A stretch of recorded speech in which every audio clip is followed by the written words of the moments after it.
Picture this: the harsh glare of fluorescent lights casting long, eerie shadows across aisles stacked high with products. I hear the familiar hum of refrigerators, a constant, almost comforting drone. This is the face of a grocery store, a place I know well, a place I frequent. But when the shoppers disappear, and the lights begin to flicker, when the doors are locked and the employees are gone, a chill settles in the air. This is the grocery store at night, a place where shadows dance and whispers echo. And sometimes, just sometimes, those whispers belong to something else. Something that lurks in the aisles, something that watches from the security cameras, something that wants to be seen. Tonight, I delve into the dark heart of the everyday, exploring the terrifying true stories of those who face the darkness lurking in the aisles. These are the tales of the employees who witnessed the unexplainable, the customers who vanished without a trace, the entities that haunt the shelves long after closing time. These are 5 chilling grocery store horror stories that will leave you looking over your shoulder the next time you reach for a gallon of milk. Get ready, because tonight I face the fear.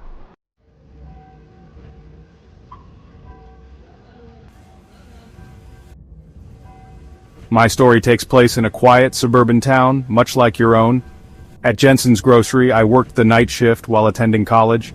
One night, I noticed a tall, gaunt figure in an oversized coat. The man stood motionless, his presence unsettling. I approached him, but he didn't respond. I touched his shoulder and he crumpled to the floor, revealing nothing but empty clothes. The next night, the same cart of rotting meat reappeared. I told my coworker Martha, who revealed the man was Mr. Henderson, a butcher who died in a fire. His spirit never left, forever searching for the perfect cut of meat. From that day, I avoided aisle 7, haunted by the memory of the man who never left.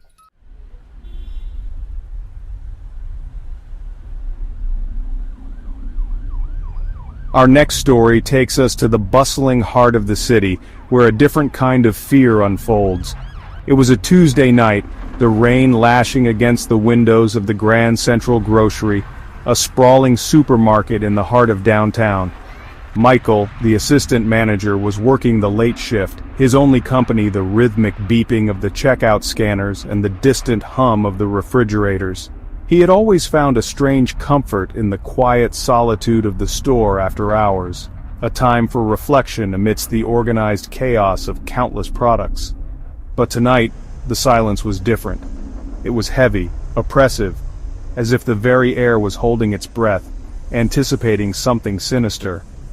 As Michael made his rounds, checking inventory and making sure everything was in order, he couldn't shake the feeling that he was being watched. He would catch glimpses of movement out of the corner of his eye, shadows shifting in the aisles, but whenever he turned to look, there was nothing there. He tried to dismiss it as his imagination playing tricks on him, the result of too much coffee and the eerie silence of the store. But as the minutes ticked by, the feeling of unease intensified, gnawing at the edges of his composure. It was then that he heard it, a faint whisper, barely audible above the hum of the refrigerators, coming from the intercom speaker on the wall. Michael froze, his heart pounding in his chest. He strained to listen, his senses on high alert. The whisper came again, a little louder this time, a disembodied voice slithering through the static. He couldn't make out any words, but the tone sent shivers down his spine. It was cold, menacing, laced with an unmistakable malice. He rushed to the security office, his mind racing. Could it be kids messing around, a faulty speaker, or something far more sinister? He checked the security cameras, his eyes scanning the feeds for any sign of an intruder. But the aisles were empty, the shelves stocked, the cash registers unmanned. There was nothing but the relentless drone of the security cameras and the flickering fluorescent lights. Just as Michael was about to dismiss it as a prank, he noticed something strange on one of the camera feeds. In the bakery section, behind a towering display of freshly baked bread, something moved. It was too quick to be a rat, too large to be an insect. It was a fleeting glimpse of something unnatural. His heart racing, Michael rewound the footage, slowing it down to a crawl. He watched in horror as a shadowy figure, vaguely humanoid in shape, darted behind the bread display, its movements fluid and unsettlingly swift. It was gone as quickly as it appeared, leaving Michael with a chilling sense of dread and the undeniable feeling that he was not alone. The whispers from the intercom grew louder, more insistent, as if whatever was lurking in the shadows was toying with Michael, relishing in his growing fear. He tried to ignore it, to focus on his work, but the disembodied voice echoed through the empty aisles, burrowing into his mind like a parasite. And then, the whispers coalesced into words, chillingly distinct in the static. "I see you." The voice, raspy and cold, sent a wave of terror crashing over Michael. He scrambled back from the intercom, his heart pounding in his chest. He knew, with a certainty that chilled his blood, that he was no longer dealing with a prank or a technical malfunction. He spun around, his eyes frantically searching the security monitors, desperate to catch another glimpse of the entity that haunted the aisles. But the cameras showed nothing. The aisles were empty, the shelves undisturbed, yet Michael couldn't shake the feeling of eyes on him, watching his every move, anticipating his fear. And then, with a deafening crack, the lights went out, plunging the entire store into darkness. The only sound was the frantic beating of Michael's heart and the heavy rain pounding against the windows. He fumbled for his phone, the cold metal a small comfort in the suffocating darkness.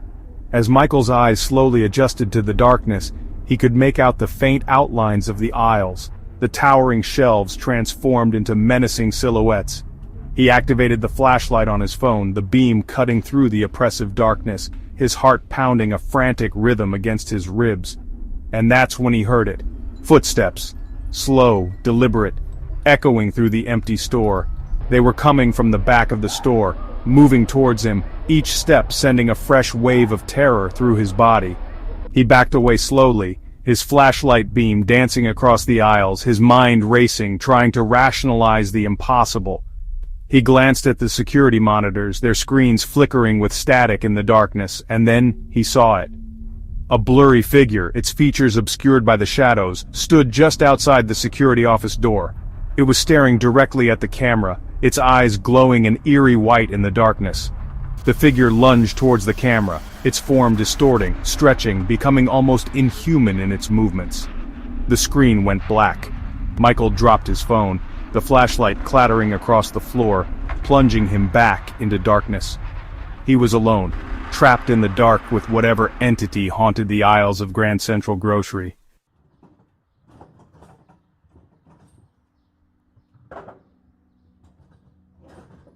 Picture this. I was a young stock boy, new to the graveyard shift, busy sorting through a delivery in the dimly lit back room of a grocery store.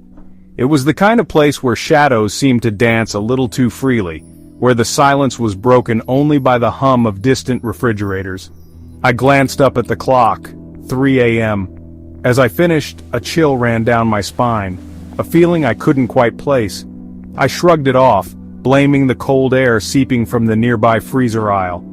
I decided to take a shortcut through the aisle, a decision I'd soon regret. I stepped into the aisle, the fluorescent lights buzzing overhead, casting a sickly yellow glow on the frosted glass doors of the freezers. And that's when I saw her. At the far end of the aisle, a hunched figure stood motionless. An old woman, her face pale and gaunt, her eyes fixed on me with an intensity that made my blood run cold. She was dressed in a faded floral dress, the kind my grandmother might have worn, and her head was tilted at an unnatural angle, as if it was about to snap. I was frozen in place, my heart pounding in my chest. I couldn't explain it, but something about this woman, something about the way she was staring at me, filled me with an overwhelming sense of dread. She took a slow, deliberate step towards me, her smile widening, revealing a row of yellowed teeth. I wanted to run, to scream, to do anything but stand there, but my feet felt like they were rooted to the ground. "I've been waiting for you," she whispered, her voice raspy and thin, like dry leaves rustling in the wind. Her words hung in the air, heavy with unspoken menace. I couldn't take it anymore. I turned and ran, my heart racing, the image of the old woman's chilling smile seared into my mind. I didn't stop running until I reached the relative safety of the brightly lit front of the store. I tried to tell myself it was just my imagination, a trick of the light, the product of a tired mind.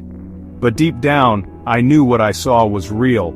I tried to forget about the encounter, but the memory lingered, haunting my waking hours and invading my dreams.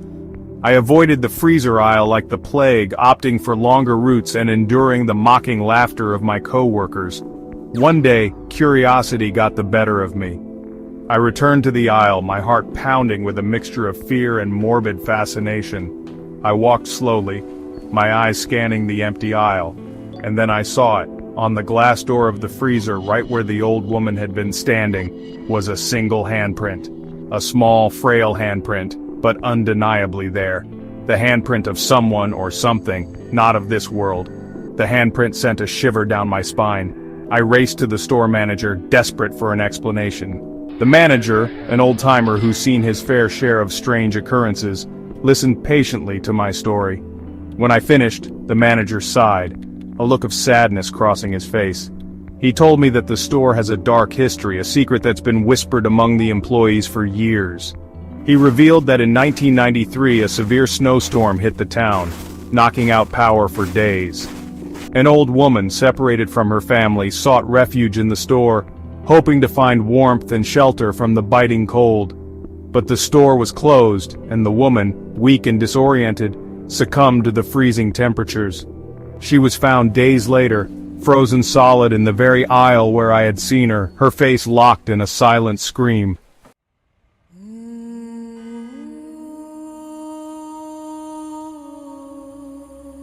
Our next tale takes us deep into the heart of a bustling city, to a grocery store steeped in shadow and whispers.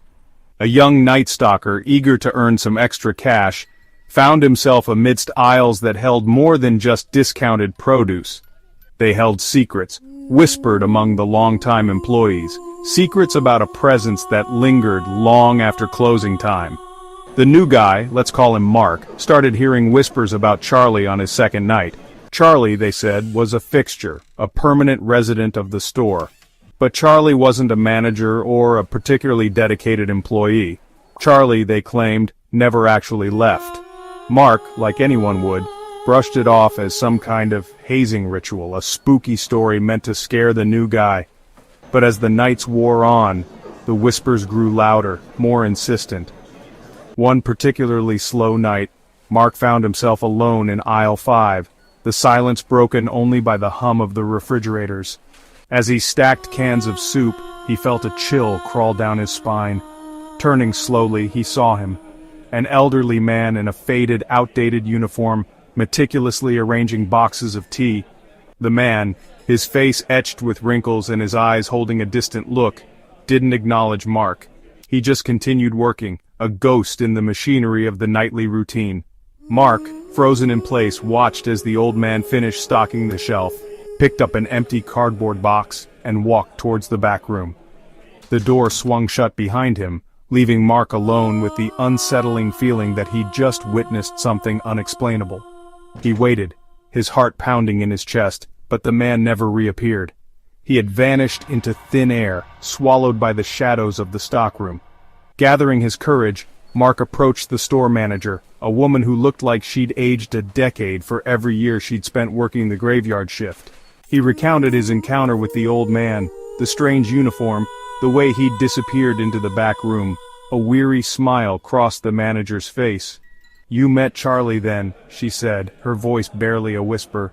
Charlie, she explained, leaning in close, was a dedicated employee. Started working here back in the 70s, never missed a shift. He knew this place like the back of his hand. She paused, her eyes reflecting the dim light of the emergency exit sign. Then, one night, Charlie just didn't come out of the back room. We found him the next morning, slumped over a box of canned peaches. Mark listened, his blood turning to ice. "But that was 30 years ago," he stammered. "How?" The manager just shrugged, a resigned look on her face. "Some say Charlie never left," she said, her voice barely audible above the hum of the refrigerators. "He loved this store, you see.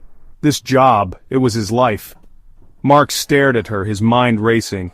He'd heard stories about ghosts, about spirits lingering in places they loved, but he never truly believed them. Now, faced with the impossible, he felt a shiver crawl down his spine. He looked towards the backroom door, now closed and seemingly innocuous, but his mind conjured images of the old man, still working, still stocking shelves in the dead of night. The manager, as if reading his thoughts, pointed to an old dusty time card hanging on the wall. The name Charlie was barely visible through the grime. The clock-in slot was punched, the time barely legible. The clock-out slot, however, was blank. A chill ran down Mark's spine as he realized the truth. Charlie, the dedicated employee, was still working his last shift, forever bound to the aisles of the grocery store.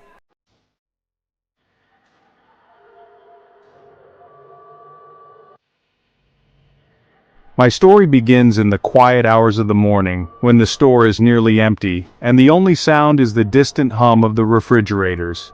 There was a customer, let's call her Jane, who was a regular. She always came in at the same time, always bought the same items. But one day, Jane didn't leave the store. I was the cashier that day, and I noticed Jane's absence. I checked the security footage. There she was, walking down aisle 7, but she never came out. The footage showed her entering the aisle, but then, nothing. She simply vanished. Spooked by the footage, I joined the employees in searching the entire store. We searched every aisle, every corner, but Jane was gone. It was as if she had been swallowed by the store itself. Rumors started to spread among us, the staff. Some said Jane had found a hidden door, a portal to another dimension. Others believed she had been taken by something lurking in the shadows. Whatever the truth, Jane was never seen again, and her disappearance remains a mystery to this day. The manager, desperate for answers, called in a paranormal investigator. The investigator, armed with an array of ghost hunting equipment, scoured the store. They found no trace of Jane, but they did find something else. In aisle 7, where Jane had disappeared, the investigator detected a strange energy. It was as if the air itself was charged with electricity. The investigator, sensing something was amiss, decided to leave, but as they turned to go, they saw it. A shadowy figure standing at the end of the aisle watching them. The figure, barely visible in the dim light, seemed to dissolve into the air as the investigator approached. The experience left the investigator shaken, and they advised the manager to close the store for the night. The store, now empty and silent, seemed to hold its breath. We, the employees, wary of the strange energy in aisle 7, avoided it at all costs. But the mystery of Jane's disappearance remained unsolved, a dark cloud hanging over the store. Weeks passed and the store returned to its normal routine, but we, the employees, never forgot. We spoke in hushed tones about the shadowy figure, about Jane's disappearance, and every time I walked past aisle 7 I felt a chill, a reminder of the mystery that still haunted the store.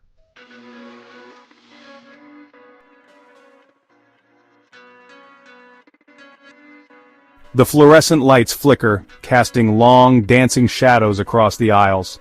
My camera lens, as if guided by an unseen hand, focuses on an empty aisle, the silence thick with anticipation. Suddenly, a shopping cart moves slightly, its metal frame groaning under some invisible weight. A chill creeps into the air, settling over the scene like a shroud. My voice, echoing through the desolate store, serves as a final warning. Next time you're grocery shopping, pay attention. That shadow in the aisle, that whisper over the intercom, some customers never leave, some employees never clock out, and some stories are never meant to be told. The screen fades to static, the white noise a haunting reminder of the unseen world that exists just beyond our perception. The silence stretches, broken only by the faint hum of my own refrigerator, a mundane sound that now carries a hint of unease. As I reach for a midnight snack, I remember the tales I've heard, the chilling encounters in the aisles of the familiar. I remember that some doors are not meant to be opened, some mysteries are best left unsolved, and some customers may already be gone.